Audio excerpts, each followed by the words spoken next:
I don't know if you've gotten an opportunity to tell that coach thank you and tell them how much they motivated you and inspired you, but I would encourage you from time to time to just drop them a line or just whatever. He's deceased. Oh, really? But yeah, he's deceased. He passed, and he passed my second year in the WNBA, but I did have the opportunity to let him know. I'm sure you shared the flowers with him. That's awesome.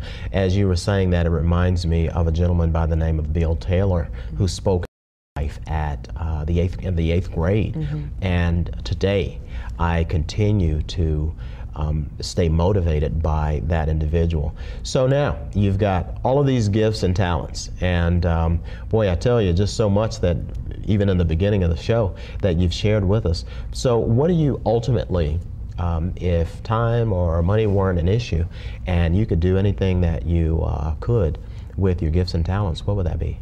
Oh, wow. You know, there's so many things I want to do. I think ultimately I would love to have a recreation kind of sports complex to introduce kids to sports. You know, from basketball to football to volleyball to soccer to tennis, whatever it may be, because I really do feel like athletics is a way for kids to excel. Absolutely. And that, of course, you got to have your academics. Yes. And so I don't know if I mentioned to you, but we are having a Future Star Sports and Education Camp, June 6th through the 10th.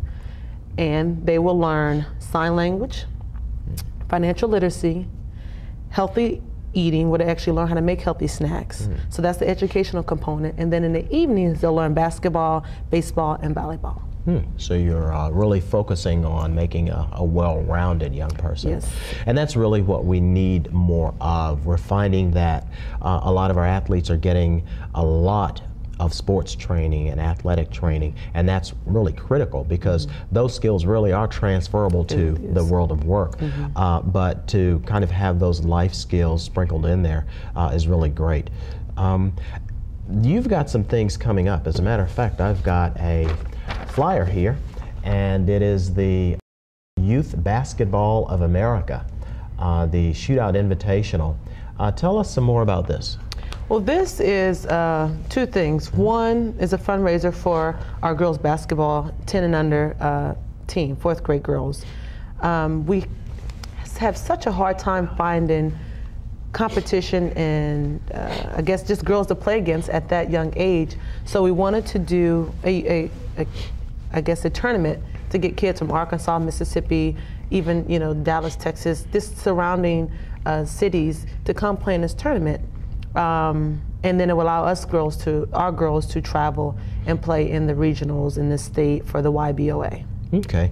Well, I'm sure that since you are going to be staying in the Memphis area, then we'll be hearing more about you and some of the tournaments and possibly even a league at some point, hopefully. We're trying. Yeah. We're trying. I am working with anybody who is interested in working with me to get girls involved in basketball, and that's doing camps and clinics, and that is what you need at this young age. You got to get them introduced to it, and you got to get them involved in it. So we are looking for anybody who is interested in coaching young girls, and let us come show you how to start a girls team. And then from there, we would love to have camps, clinics, and like you said, possibly tournaments or leagues for local girls in Memphis. It used to be really big here, the girls basketball, but somehow, some way, it's fallen off. Well, I will say that Coach Gwen and I will stay in close contact with you, and we'll do what we can do to help to make a difference in the lives of the young female athletes as well as the male athletes. There is an individual, I refer to him as Commissioner Buford, and he's doing some things with a number of young, primarily male athletes, so I think there's probably a good opportunity maybe we can see about having you guys to talk some in the near future. Definitely. Now, we talk about the skills camps. What are some of the benefits of the students participating in the skills camps? What can they expect for, let's say, your skills camps that that maybe you have coming up? Now, I will say that I do recall coming to one of your camps one Saturday and sitting in, and I will say, ladies and gentlemen, I was really impressed. I was very impressed with the level of professionalism. I was impressed with how you kept the attention of the young female players, and just looking at where you started from, and even taking them through some of the drills that they weren't familiar with. I was really impressed. What are some things or some ways that the skill camps would really help our young people? One, teaching them repetition. A lot of people forget that, and introduce them to the whole game, not just dribbling and shooting. You know, there's more to basketball than dribbling and shooting. There's passing, there's defense, there's rebounding, there's team play, there's plays, there's out of bounds plays. You know, there's so much involved in it. But with our camp, we really try to instill the fundamental, teach them the correct way to dribble, the correct way of getting a rebound, putting it back up, the correct way of playing defense. And on top of that, we show them at the end, we play games, so we teach them transfer. See, that's a lot of things that a lot of people don't do, is they teach them the skills, and kids are really great at ball handling, but when you put defense on them or put them in an environment where they got to run plays, they can't do it. Right. So we teach them the transfer. Okay, this is why we did this drill. You know, this is how you use it in a game. This is where it's used in a game. So that's the big thing that we try to do with young girls. Not only teach them the fundamentals, but teach them the game of basketball as a whole. Right. What do you want to be known for? Oh, I don't know. I haven't really thought about that question. You know, I used to say I want to be successful. But then when you look at the definition of successful, it's different from you and from me and from, you know, Coach Gwen and my kids. Success is within. Absolutely. So I guess the biggest thing I would like to be known for would be a giver. Wow. A giver, someone that gave of their time, the resources. I want to be what that coach did for me. Instill values, morals, and a determination to succeed. Wow. Well, it sounds like you signed up for the same team we signed up for, so we'll be looking forward to working along or playing along. What advice would you give to young athletes?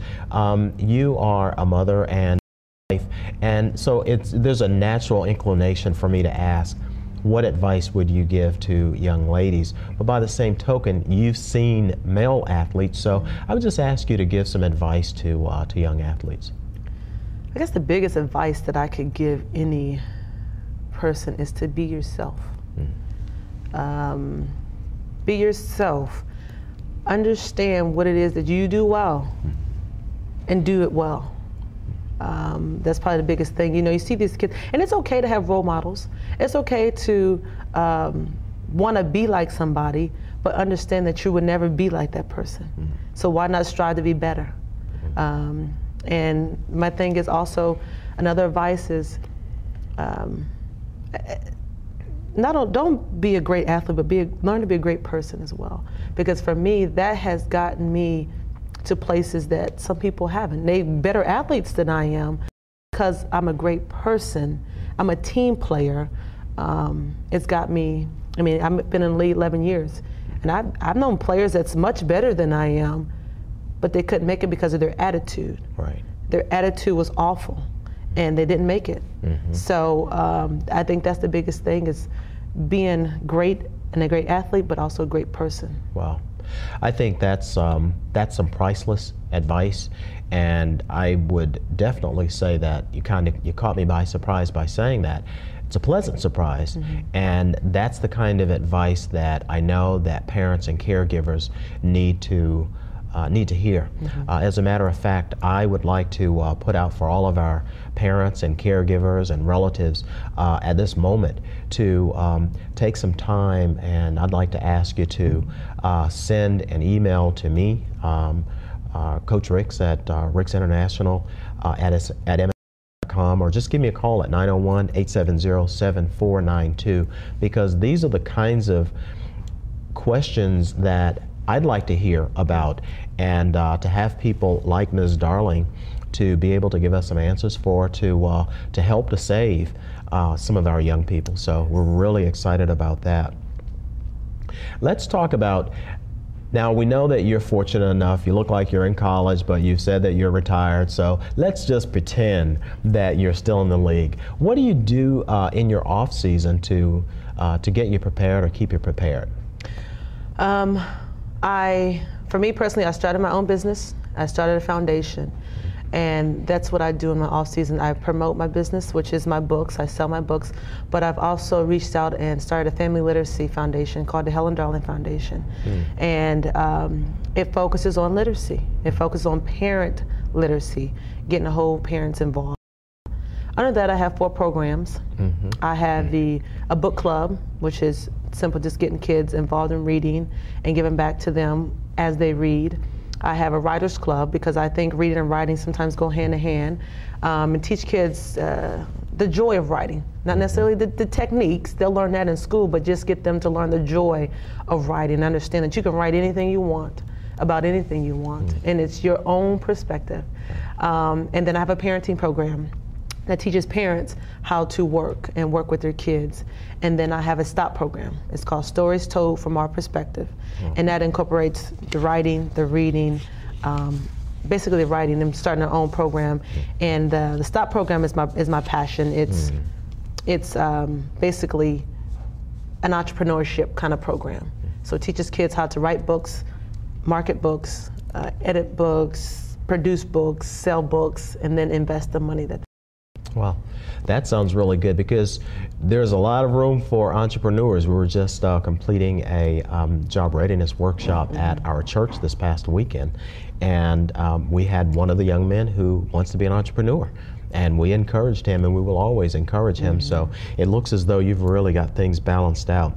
As we think about, obviously you talked about the playbook that you have as athletes when you are playing, and whether it's during practice that you refer to it, or that you have to take back to your home and study and walk through those. Now, for the most part, we have to really have a playbook of a sort in life. We've got to have people and things to really guide us. So as a playbook is written for life, so to speak, as it relates to someone who's been in sports, what would some of those include? In my playbook? In sports? Yeah.